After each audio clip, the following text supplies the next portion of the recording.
it just bugged me. But who else was the acting? Jim Carrey.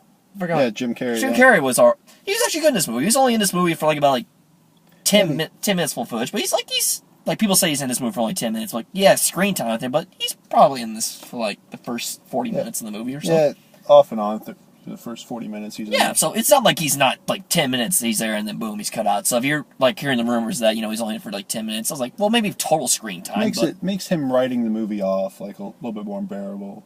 Right. Which I don't know why. Jim Carrey's crazy. Yeah.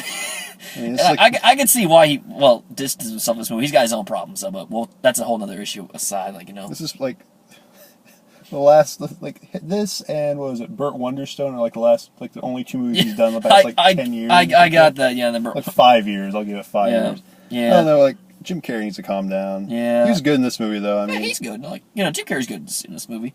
John Leguizamo's in this movie. Isn't he? For a little bit. Yeah, for a little bit. He plays. He plays Red. I'll go. Red Mist is from the first Kick-Ass movie. Guardian, while his mom and dad are dead. So yeah, he plays a character named Javier. Yeah. Yeah, John Leguizamo. It's always good to see him. It's good to see him working. Just don't work in Ice Age anymore. Yeah. You're too good for that, my friend. I heard he was a candidate for Batman as well, but John Leguizamo was Batman. Well, I heard it was a candidate, but that would have been interesting. Jeez. Yeah, I didn't see it either. They're polling scraping the bottom of the barrel for that one. I know.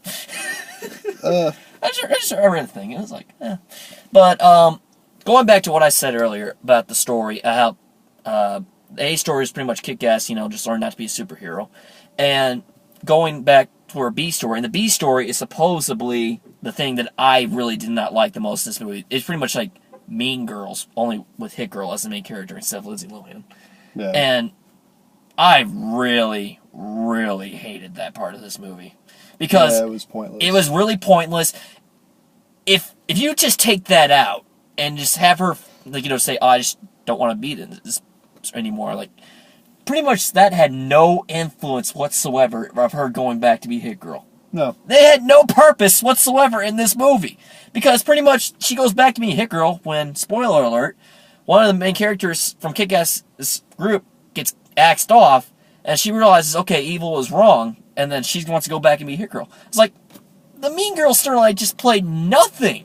Yeah. Nothing at all. She was always going, it's not going to be any conflict ever. She was always going to be Hit Girl. There's no It's just okay. Trying it on. Okay, they did that early in the movie. There's okay, we got to find something for her to do for the next 45 minutes of this movie. Let's just do the little Mean Girl storyline thing, which they're supposed to be 15 years old, people, and yet they try to sex up all these 15-year-old girls to they're 18 or 20. Those girls did not look 15 at all in this mid-20s. I'm so I'm looking at this, and when they do this whole cheerleading dance scene, they do the dance sequence, and I'm looking at me, I'm 15 years old. Nope. Oh. Which all you 17-year-olds out there hey, well, that's awesome, but for any adults out there, it's 15 years old. It was weird.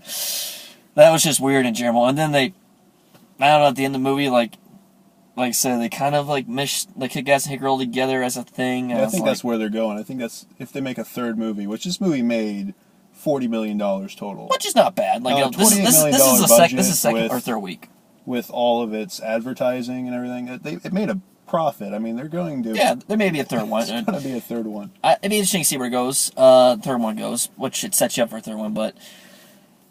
Like I said, that was the most of the problems I had with this movie. But there were some good things. Like I said, the acting's fine. The action is fine. But even though they directing, I still hope Matthew Vaughn comes back and do the third one. Because whoever they got this time to direct this movie, let's see here. They got find it.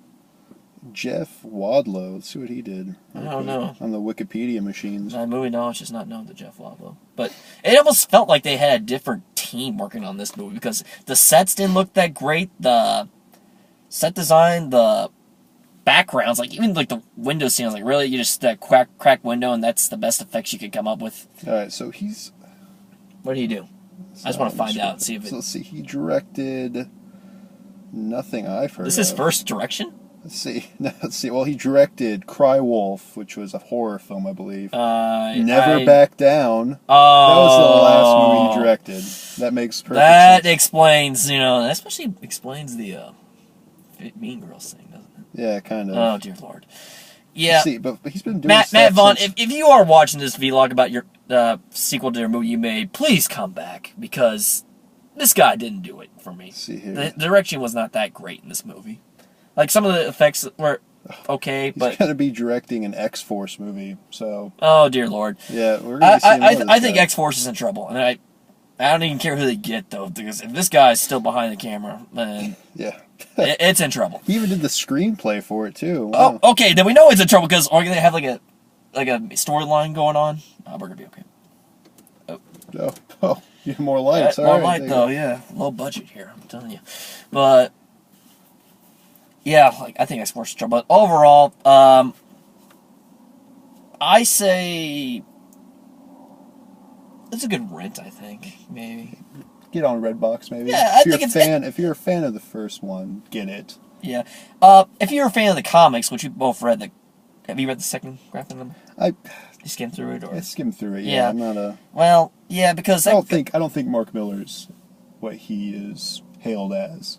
Stuff's really the same, all the exact same stuff, like everything he writes. So pretty much, yeah, pretty much. Like, they cut back on a lot of stuff, and this been like from what happened in the comics, because originally the Kick-Ass 2 comic was a lot darker than what we got here, and they cut back on that stuff. Like I said, they didn't kill the dog. I was like, oh, well, that's okay, because I'm sure Pete would appreciate that. Yeah. But yeah, and they cut back on all the other stuff I won't get into, because it's just gross, to be honest with you. But